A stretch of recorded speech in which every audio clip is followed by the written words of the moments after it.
Assalamualaikum warahmatullahi wabarakatuh. Perkenalkan nama saya Sarah Madani dengan NPM 233510248 dari kelas 6A. Nah, di sini saya akan menjelaskan mengenai tugas dari praktikum Natural Language Processing yaitu Fine Tuning Qwen 3, 1.7b, 3 dataset, 3 raptor, dan radio. Nah, praktikum ini memakai Qwen atau Qwen 3, 1.7 billions sebagai model dasar. Nah, tujuannya bukan membuat satu model untuk semua kebutuhan, tetapi juga melatih 3 adapter LoRa yang berbeda dari 3 dataset yang berbeda. Nah, langsung saja di sini saya akan menjelaskan codingan beserta output yang ditampilkan. Nah, langsung saja kita ke codingan yang pertama. Yang dimana pada codingan pertama itu kita wajib untuk menginstalasi dependensi, di mana sel ini memasang library yang dibutuhkan untuk training dan demo. Nah, transformer ini dipasang versi baru karena Qwen 3 membutuhkan dukungan arsitektur yang belum ada di versi lama. Nah, di bagian ini kita menginstal beberapa library yang penting untuk training fine tuning AI model di Google Colab atau Jupyter yang menggunakan PIP install. Nah, library seperti PyTorch yang digunakan deep learning, kemudian transformer dari Hugging Face yang untuk model AI seperti GPT dan BERT, dataset untuk mengelola datasetnya dan lain-lain. Nah, di mana tampilan bar hijau ini berarti itu menunjukkan proses download dan juga install package itu sedang berjalan hingga selesai. Nah, untuk codingan yang kedua yaitu import library dan setup runtime, di mana sel ini mengimport berbagai library Python yang dimana dibutuhkan untuk proses training dan juga fine tuning model AI. Nah, perhatikan informasi CUDA yang muncul setelah sel itu dijalankan. Nah, setelah itu kode membuat folder output untuk menyimpan hasil training dan menentukan model yang digunakan yaitu Qwen 1.7 billion, yang dimana di bagian akhir sistem akan mengecek ketersediaan GPU dan juga hasil menunjukkan CUDA aktif dengan dengan outputnya itu project dir content, kemudian CUDA-nya true dan GPU-nya itu terserah di 4. Sehingga kita menggunakan GPU itu supaya training itu lebih cepat dalam mengakselerasinya. Kemudian yang ketiga itu ada codingan untuk mengupload 3 CSV dataset, di mana di sini kami menggunakan 3 dataset. Nah, pada tahap ini sistem melakukan upload dan validasi 3 file dataset CSV untuk kebutuhan training model AI. Nah, setelah file itu berhasil diupload, maka data akan dicek apakah memiliki kolom seperti sistem, user, dan juga asisten. Nah, selanjutnya itu dataset itu dinormalisasi agar formatnya seragam dan mudah digunakan. Nah, contohnya di sini kita lihat saja langsung outputnya. Nah, di sini terdapat ringkasan beberapa upload 3 dataset. Yang pertama case 1 yaitu instruction customer, yang kedua itu sentiment classification, kemudian yang case 3 itu information extraction. Nah, di sini terdapat ringkasannya, itu ada case, kemudian ada upload file, kemudian row rows-nya, row use-nya, system column, user column, assistant column, dan normalis underscore CSV-nya. Nah, lanjut kita ke codingan keempat yaitu melihat contoh data tiap case. Nah, di sini kita pada tahap ini sistem ini menampilkan preview dataset yang sudah dinormalisasi untuk memastikan data itu siap digunakan dalam proses training model AI. Nah, setiap dataset itu akan memperlihatkan previewnya. Nah, di sini kita dapat pada outputnya itu terlihat ada case 1, case 2, dan case 3, yang dimana di sini ada sistem, user, dan asistennya.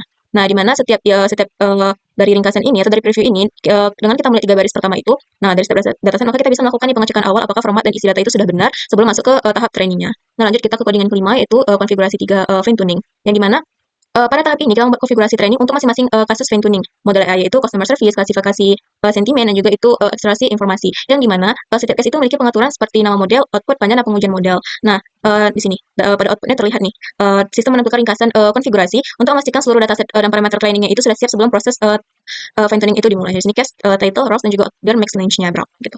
Nah, lanjut kita ke codingan yang keenam yaitu helper training, yang dimana pada dataset ini diubah dalam baris data menjadi format chat, dimana format ini akan digunakan untuk training model AI yang berbasis instruction seperti Qwen. Nah, setiap baris data itu dikonversi menjadi struktur message yang berisi role system, user, dan juga asistennya. Nah, setelah itu dataset dipersiapkan menggunakan Hugging Face.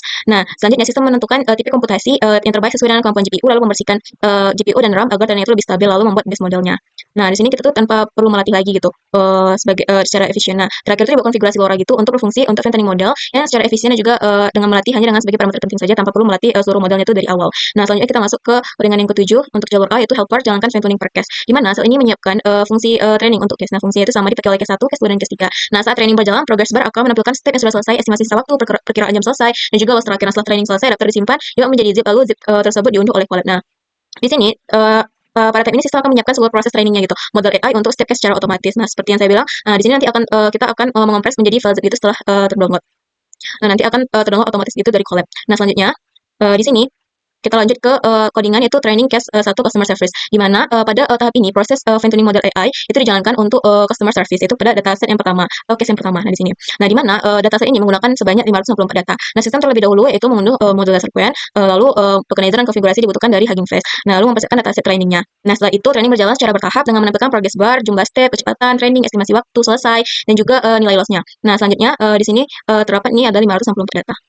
Nah, selanjutnya kita masuk ke 7B, itu training case yang kedua untuk dataset klasifikasi sentimen, yang dimana pada tahap ini kita sama dengan yang sebelumnya, itu dengan proses fine tuning yang dijalankan untuk S2 yaitu klasifikasi sentimen, yang dia juga menggunakan dataset sebanyak 594 data, yang dimana data ini juga seperti yang tadi membuat model terlebih dahulu, kemudian tokenizer, kemudian melakukan tokenisasi, lalu data itu di training dan evaluasi sebelum training dimulai. Di mana selama proses itu ditampilkan progres secara real time seperti jumlah stepnya, kecepatan training, estimasi kecepatan waktu selesai, serta nilai loss-nya.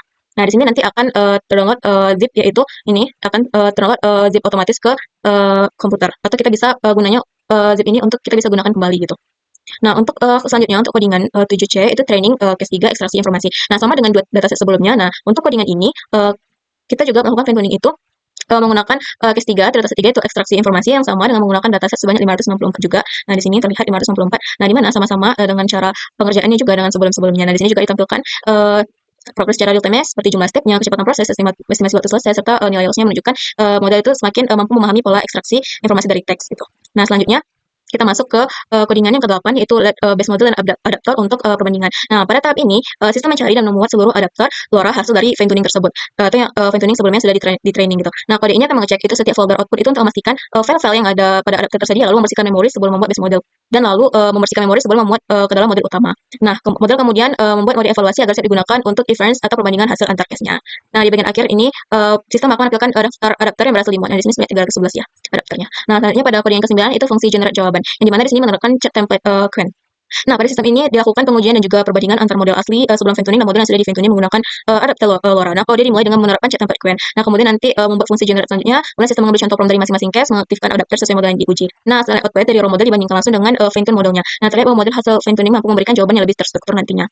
Nah, di sini terdapat nih raw model pada outputnya. Nah, seperti format JSON-nya ini, nama pengguna Budi, alamat Bandung, masalah tidak bisa nyala, tanggal penggunaan itu 15/4/2026, kemudian kebutuhan bantuan segera. Nah, setelah di fine tune model, maka tampilannya seperti ini, lebih enak dibaca gitu, dan lebih kayak kita dapat informasi itu dengan cepat dan mudah. Nah, selanjutnya itu ada codingan ke-10 yaitu Gradio dari adapter runtime, di mana pada tahap ini dibuat aplikasi antarmuka interaktif yang merupakan menggunakan Gradio untuk membandingkan hasil model raw-nya dengan model yang sudah di fine tuning. Di mana sistem ini menyediakan dropdown dan juga memilih adapter hasil training, lalu otomatis menampilkan sistem prompt dan user prompt sesuai case yang dipilih. Nah, pengguna juga dapat mengatur parameternya. Di sini ada max, ada top, dan top key gitu. Nah, di sini. Nah, selanjutnya setelah kita uh, memilih parameter yang sudah kita gunakan. Nah, di sini juga terdapat konfigurasi default UI-nya, dan di sini juga ada panel input-nya. Nah, kita langsung saja ke output di codingan 10. Ini di mana sebenarnya pada codingan ini akan ditampilkan visualisasi atau aplikasi dari Gradio yang berhasil dijalankan. Nah, namun di sini tidak tertampil karena saya sudah menjalankan sebelumnya, dan setelah saya jalankan lagi setelahnya, maka aplikasi atau demonstrasi yang bisa dibuka dari browser ini hilang. Jadi sebenarnya di sini terdapat aplikasi Gradio yang berhasil dijalankan di Google Colab untuk demo perbandingan model AI sebelum dan sesudah di fine tuning. Di mana nanti di sisi kiri itu terdapat panel input yang digunakan untuk memilih adapter hasil training yang mengatur sistem prompt-nya dan juga masukkan user prompt atau pertanyaan yang ingin diuji. Sementara nanti di sebelah sisi kanan itu tersedia dua area, yang dimana outputnya itu untuk menampilkan jawaban dari model raw dan juga model dari yang sudah menggunakan adapter fine tuning. Nah, selanjutnya kita akan ke codingan 11. Nah, di mana di sini kita membuat word adapter setelah runtime start, di mana pada tahap ini sistem itu menyediakan opsi untuk memuat kembali adapter fine tuning yang sudah tersimpan di folder output tanpa perlu melakukan training ulang. Nah, maka jika seluruh adapter yang tersedia penyimpanan akan memvalidasi keberadaan file adapter, lalu membersihkan memori sebelum membuat base model dan langsung token internet. Setelah itu adapter pertama itu akan dimasukkan ke model utama, dan adapter lainnya akan ditambahkan satu persatu agar semua hasil fine tuning dapat digunakan dalam satu model. Nah, terakhir hasil fine tuning dapat digunakan dalam satu model terakhir. Nah, model diubah ke mode evaluasi dan sistem akan menampilkan daftar adapter yang berhasil dimuat. Nah, di sini juga terdapat sel ke-12 yaitu catatan troubleshooting-nya. Ini untuk informasi saja, teman-teman bisa baca. Nah, selanjutnya kita lanjut saja ke codingan yang ke-13 yaitu mengupload 3 adapter zip. Nah, di mana bagian ini dipakai untuk mendemo tanpa training ulang, di mana kita mengupload 3 file zip adapter yang sebelumnya sudah diunduh dari hasil training. Nah, contoh file dataset itu seperti case 1 yaitu instruction, kemudian case 2 itu sentiment, case 3-nya extraction zip. Nah, pada tahap ini sistem itu menyiapkan proses deployment akhir dengan mengupload seluruh file zip. Nah, seluruh file zip adapter hasil fine tuning untuk 3 case yang berbeda, yaitu customer service, yang kedua itu ada klasifikasi sentiment, kemudian juga ada ekstraksi informasi. Nah, di mana kode ini akan memeriksa file zip untuk menentukan jenis adapter, kemudian mengekstrak secara otomatis dan memvalidasi keberadaan file adapter config.json-nya. Nah, di mana selanjutnya seluruh adapter LoRa ini dimasukkan ke dalam satu model sehingga dapat dipilih secara dinamis saat inference. Nah, di bagian akhir nanti model diubah ke mode evaluasi. Nah, dan sistem itu menentukan adapter yang sudah siap digunakan dan aplikasi Gradio. Nah, sehingga hasil dari fine tuning sudah siap dipakai dalam demo AI untuk interaktifnya. Nah, di sini kita langsung saja kepada outputnya. Nah, di mana pada output ini terlihat bahwa tiga case dataset yaitu zip tadi, zip yang sebelumnya kita terunduh itu sudah tersimpan. Nah, di bagian adapter Gradionya, nah di sini juga terlihat ada case 1, case 2, dan case 3. Nah, di sini adapter siap untuk radio. Nah, di sini berarti case-case tersebut sudah siap gitu untuk digunakan. Nah, lanjut kita ke codingan 14, di mana codingan ini untuk menjalankan Gradio dari 3 adapter output. Nah, di mana pada tahap ini dibuat versi final aplikasi Gradio yang dapat digunakan untuk membandingkan model raw dengan 3 adapter fine tuning yang diupload secara manual dalam bentuk file zip. Nah, sistem ini menyediakan fitur untuk memilih adapter yang sesuai dengan case, lalu otomatis mengisi sistem prompt dan juga contoh user prompt berdasarkan metadata masing-masing modelnya. Nah, Penggunanya juga dapat mengatur parameter generasi seperti max top, scan, temperatur, dan top up, dan top H. Nah, selanjutnya kita langsung saja ke outputnya, yang dimana di sini kita bisa membuka atau melihat hasil fan tuning itu di browser. Di sini juga ada langsung running on HTTPS local hostnya ini. Nah, di sini kita melihat ini merupakan demo dari AI interaktifnya dari aplikasi Gradio yang sudah kita buat sebelumnya. Nah, ini dia. Nah, di mana di sini kita bisa mengupload 3 adapter zip. Nah, di sini kita bisa memilih ada case 1, case 2, dan case 3. Nah, di sini saya memilih case 3. Kemudian di bawahnya ini ada sistem prompt yang dimana di sini sudah dibuat adalah asisten ekstraksi informasi pembalasan di dalam user file sesuai file yang diminta. Lalu user prompt atau kita nge-prompt yaitu ekstraksi informasi tiket layanan dari teks berikut. Teks: nama saya Budi, tinggal di Bandung. Laptop saya tidak bisa menyala sejak 2026 bulan 4 tanggal 15 dan saya butuh bantuan segera. Nah, di sini teman-teman bisa langsung menekan tombol bandingkan model saja, lalu kita pergi ke sebelah kanan, di mana sebelah kanan ini menunjukkan ini adalah model raw dan ini adalah model dengan adapter yang sudah di-upload atau dari hasil fan tuning tersebut. Nah, terlihat di sini model raw, dia itu masih dalam format JSON, yaitu nama Budi, seperti list gitu, nama Budi, alamat Bandung, masalah laptop tidak bisa menyala, tanggal penggunaan 15/4/2026 dan kebutuhan bantuan segera. Nah, setelah kita fan tuning atau menggunakan model yang dengan adaptor, nah di sini terlihat lebih rapi dan juga mudah untuk kita baca. Nah, jadi pesan yang disampaikan, informasi yang kita dapat itu lebih simpel dan juga jelas dan efektif. Di sini ada nama Budi, lokasi Bandung, masalah HP tidak bisa menyala, tanggal 15/4/2026, kebutuhan bantuan segera. Nah, inilah perbandingan dari model raw dan juga model yang dengan adapter yang sudah di-upload atau hasil dari fan tuning. Nah, hanya itu saja yang dapat saya jelaskan. Lebih dan kurang saya mohon maaf. Saya tutup dengan Assalamualaikum warahmatullahi wabarakatuh.